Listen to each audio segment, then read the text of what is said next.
Hello viewers, আসসালামু আলাইকুম। Welcome back to my channel. আমি নুসরাত রায়হান বিডি রান্নাঘর থেকে বলছি। আশা করি আল্লাহর রহমতে আপনারা সবাই অনেক ভালো আছেন। আজকে আমি এই যে রুই মাছ দিয়ে সজনার ডাঁটা আলু দিয়ে রান্না করব। তো তার জন্য এই যে দেখুন, জিরা বাটা, পেঁয়াজ বাটা, রসুন বাটা আর একটু কাঁচামরিচ বাটা। আমি মূলত তরকারি সবসময় কাঁচামরিচ দিয়ে রান্না করি, মাঝে সাঝে হয়তো একটু শুকনো মরিচের গুঁড়া দিয়ে রান্না করি, কিন্তু কাঁচামরিচ দিয়ে রান্না করলেই বেশি ভালো হয়, রঙটাও দেখতে ভালো লাগে আর কোনো ক্ষতি হয় না। এই আর কি। তো আজকে আমি এই মাছটা দিয়ে রান্না করব সজনা ডাঁটা। আমাদের নিজের গাছের ডাঁটা, এটা দেখুন একেবারে টাটকা।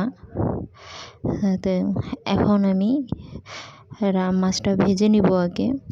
এই জন্য আমি চুলায় একটি ফ্রাই প্যান বসিয়ে নিচ্ছি। আমি মাছটা রান্না করার জন্য চলে যাচ্ছি। এখন আমি মাছটা ভাজবো।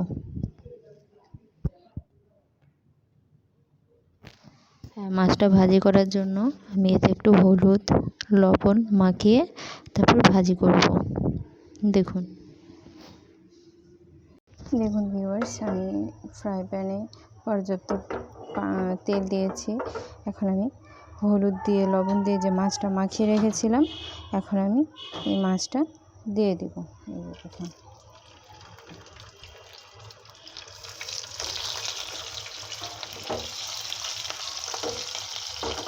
এখন আমি মাছটা ভালোভাবে ভেজে নেব। এই যে দেখুন, আমার মাছ ভাজি দুইটা হয়ে গেছে। এখন আমি ওর একটু পেঁয়াজ বাটা দিয়ে দিব। এই যে দেখুন, একটু পেঁয়াজ বাটা দিব, একটু রসুন বাটা দিব,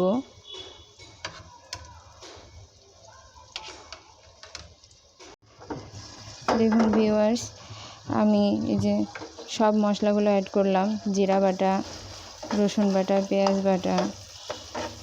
এখন আমি পরিমাণ মতো হলুদ দিব,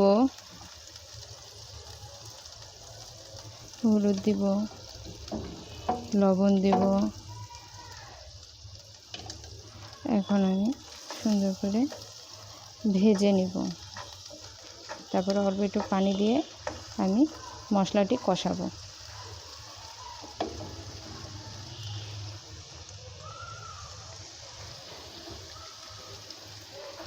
মশলাটি যাতে পুড়ে না যায়, এজন্য আমি পরিমাণ মতো পানি দিয়ে দিচ্ছি। এখন দেখুন, আমি সুন্দর করে মশলাটি কষিয়ে নিব একটু। এজন্য আমি একটু ঢাকনা দিয়ে ঢেকে দিব। ঢাকনা দিয়ে ঢেকে দিচ্ছি। আর আপনারা অবশ্যই আমার চ্যানেলটিকে সাবস্ক্রাইব করবেন, সাবস্ক্রাইব করে আমার পাশে থাকবেন, লাইক শেয়ার কমেন্ট করবেন।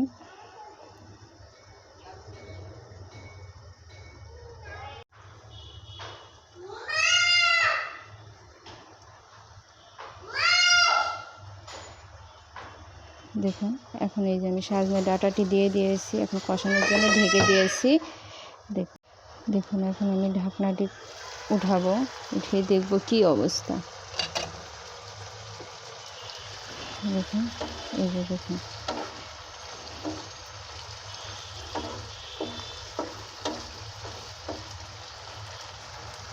আপনারা দেখলেই বুঝতে পারবেন।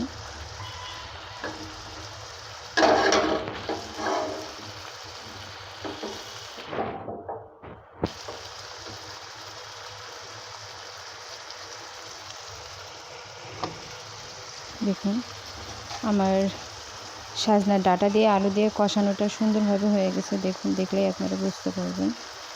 এই যে এখন আমি পর্যাপ্ত পানি দিয়ে দিব, যতটুকু রাখার মতো।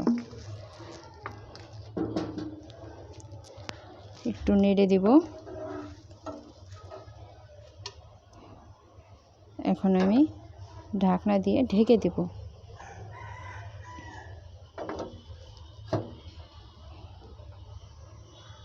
বলক উঠলে আমি মাছগুলো দিয়ে দিব, ভাজা মাছগুলো। দেখুন, এই যে আমার তরকারিটা খুব সুন্দরভাবে বলক উঠেছে, আপনারা হয়তো দেখলেই বুঝবেন। এখন আমি এই যে ভেজে রাখা যে মাছটি, সেই মাছটি দিয়ে দেব।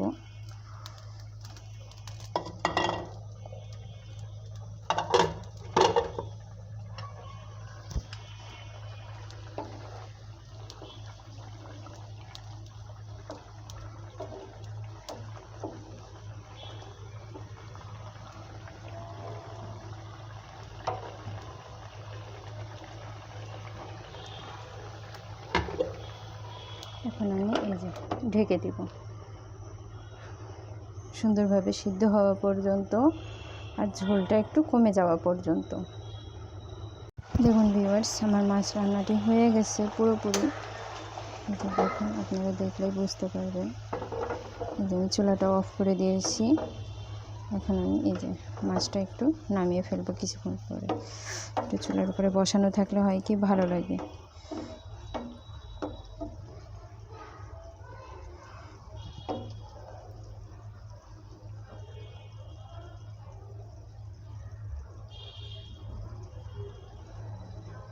দেখুন ভিউয়ার্স, আমি চুলা থেকে একটা বাটিতে নামিয়ে নিয়েছি।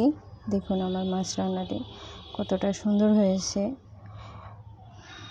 এভাবে মাছ রান্না করলে ভালোই লাগে, খারাপ লাগে না।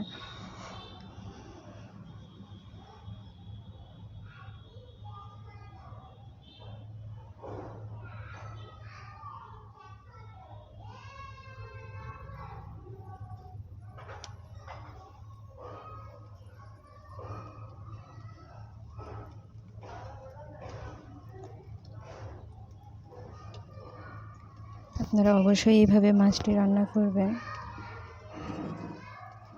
খুব ভালো লাগবে। কাঁচামরিচের তরকারি খাইতে অসাধারণ স্বাদ লাগে। আমি বেশিরভাগ কাঁচামরিচের তরকারি খাই।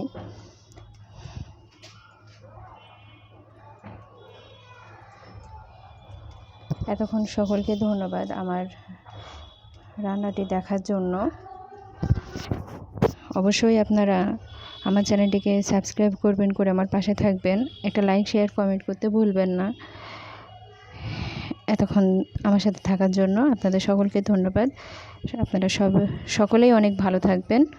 আসসালামু আলাইকুম।